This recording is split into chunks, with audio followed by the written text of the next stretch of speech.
Here we are today in Rome, Italy, beautiful Rome, Italy, and it is the IMMAF European Open that begins tomorrow. Actually begins today. Today's registration and setup days you'll be able to see on the video.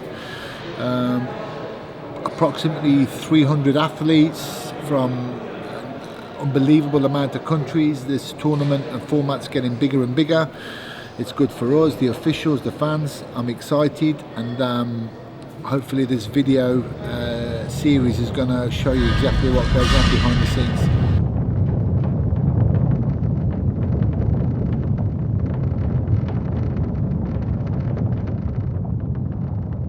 Right, so what you need to do is relax, get plenty of fluids in you, drink. Yeah, I have to drink. Right, so have you got any assistants, any runners, any volunteers, lackeys that can be your sidekick? You know, I've got Prem with me all the while, so I delegate to Prem and then Prem distributes out. Who have you got that can come and sit with you now that can help you? Oh, right. This is right, so you need to find somebody. There must Maybe be Andrea somebody. one. Okay, Yeah. get somebody there, get him here. Basically my role within the business is to put a calendar of global events together. They start with continental events, so far this year I've been to New Zealand to do the Oceania. I then went to Thailand and did the Asian Open. Straight from there, flight to Bahamas, just on the Pan America. Direct flight from there to Johannesburg, South Africa, and did the African Open.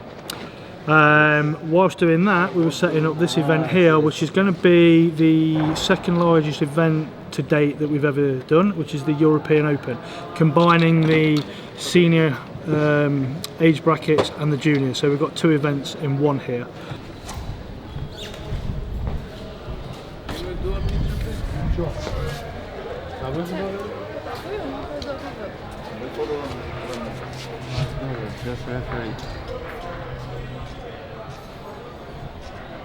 Thanks. All right, buddy. Good man. Me? What's up?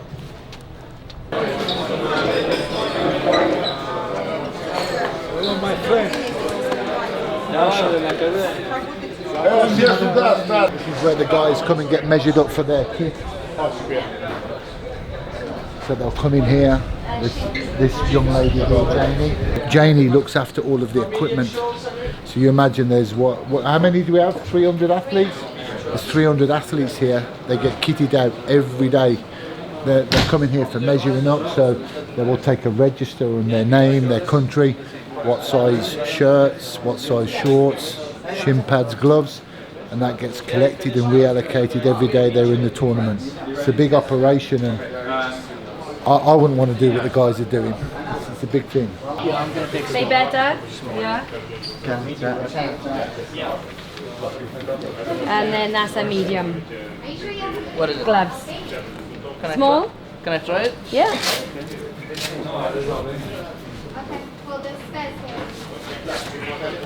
Okay, and then Yes, medium. yeah. How is it?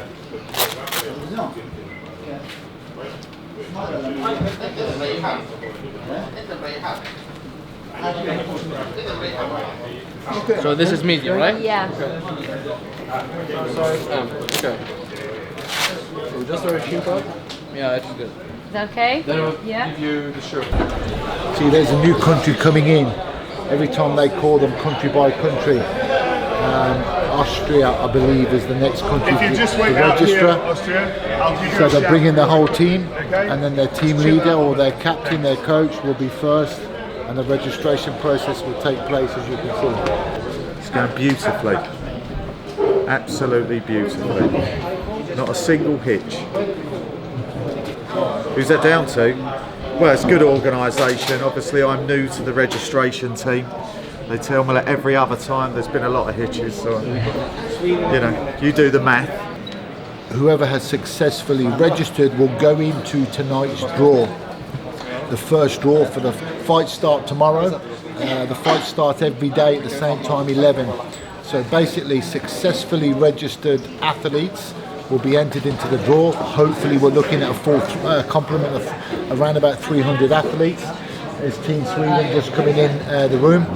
And yeah, that's what happens. And then obviously tomorrow morning comes they have the second. What's up with them? They have the second hurdle, second and third hurdles. One is to make weight. Athletes will only make weight on the days which they are due to compete. We don't test their weight when they come here. It's obviously the athlete's responsibility to make weight and maintain weight. Then they have the third and final hurdle to get through, which is medicals. Pre-fight medicals are obviously carried out every day prior to competition, especially as you progress. And the good thing is it's belts and braces, because an athlete is only permitted to compete, to fight once per day. At the end of the fight, they will have a post-fight medical that you'll see. Then they have a pre-fight medical the following day. So there's a belts and braces approach, to ensuring and maintaining athletes' health and safety. That's paramount. So my name is Dan Healy. I'm a neurologist.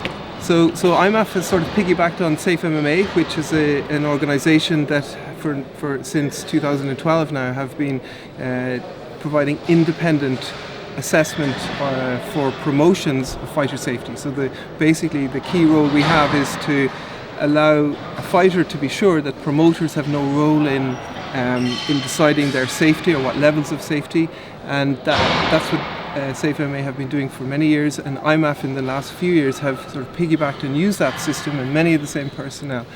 So fighters in advance of their competition need to submit evidence of HIV and hepatitis clearance. They need to submit an annual, fairly detailed medical form, and that's done before they arrive. So we have good medical data on their past medical history, medications they may be on, things to look out for, and examination in the cold light of day by a proper physician, for example their GP. What this is about now is obviously it's a proven pathway and progression for amateur athletes. This is something we didn't have years ago. You know, when myself and other people at the beginning of the sport were fighting, turn of millennium, the amateur scene was non-existent. But now the level of these kids, without sounding condescending, it's phenomenal now. You watch their skill and their range is just phenomenal in all disciplines. And it's about what it is for me, it's promoting and ensuring amateur longevity. You know, stay amateur as long as you can, because now the platform is there. This is our fourth tournament of this year. You know, geographically spread. We had the Asian Open in Bangkok, we had Oceania in New Zealand, we had a Pan American Open in Bahamas, and now here we are in we had South Africa. This is the fifth tournament this year. We had South Africa in May, and now we're African Open, and now we've had the fifth tournament. So we're in what? We're in June, and this is the fifth Open geographically spread. So it's about getting that platform and that time served as an amateur to give them the correct foundation and basis before they turn pro. 3 athletes off the top of my head. You know, the UFC have just done an event in Sweden. There was a dropout on the card, and there was Rostam, who had just dropped in. He's a 2-time gold medalist for previous 2-time Alessio Di Cicaro before, Jose Torres, all IMMAF alumni and previous world and European and Open medalists. This is a proven pathway, and it's only going to get bigger, it's only going to get better. The benefits of an amateur career are, it's what it says on the tin really. You look at our closest relative, boxing, amateur boxing, obviously seasonal. The guys you look at some of the most famous amateur boxers, Olympic golds, Golovkin, Rigondeaux, Lomachenko. You're talking amateur careers into the hundreds of fights. Amateur MMA globally, it doesn't have that foundation yet, but with the emergence and the establishment of IMMAF, we're getting there. I want young athletes to garner experience, learn their trade, carve their niche, everything you're supposed to do for all kinds of sport. We don't want to throw them in at the top end of a professional competition when they're not ready. It's young athletes deserve a safe, guided and established platform to be able to learn their trade. And that's not just exclusive to MMA. It's what we're talking about here, but it's the same in any sport, you know. There is ranks and steps and graduation to this process, and that's what the IMMAF, that's what we're about, a safe, proven platform for young, up-and-coming athletes. We're going to be back here in August for the inaugural youth tournament as well, and now we're talking of athletes for as young as 12 to 13, 14 to 15, 16 to 17, 18 to 21 as juniors, and then 21 and above as the IMMAF seniors, which we have here. This tournament's made up of juniors and seniors, so we have a full complement of levels, you know, a safe building platform from 12 years old up to plus 21 when you're a full IMMAF amateur senior. It's unprecedented. The Olympic drive and the Olympic recognition that IMMAF are striving for is obviously it's a huge carrot for us. You know, it's the end of the rainbow because that's what we're striving for. We're a young sport, you know, and we're proving and ensuring our validity with tournaments, and you know, you need data and you need history and you need to prove what you're about, you know, for any sport to gain any form of Olympic recognition, even as a demonstration sport. You know, it's a very long and storied road, and they're going to dig deep and they're going to dig far and wide into your history as a credible organisation. And that's exactly what IMMAF are. You know, I've been fortunate enough to get behind this movement, you know, from the get-go. And I think, you know, mixed martial arts as a whole is growing, but you kind of got that ceiling for, you know, the sport it is growing in popularity, but it's kind of hit a bit of a curve at the top, you know, in terms of popularity and explosion.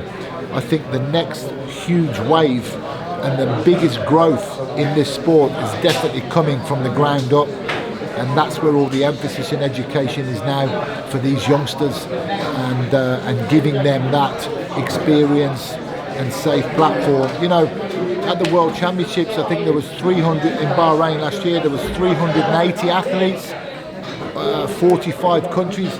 You're talking a true bona fide. You've got young athletes coming in here fighting consecutively for 5 days to get that medal placing. If that's not a true representation of a world champion, I don't know what is.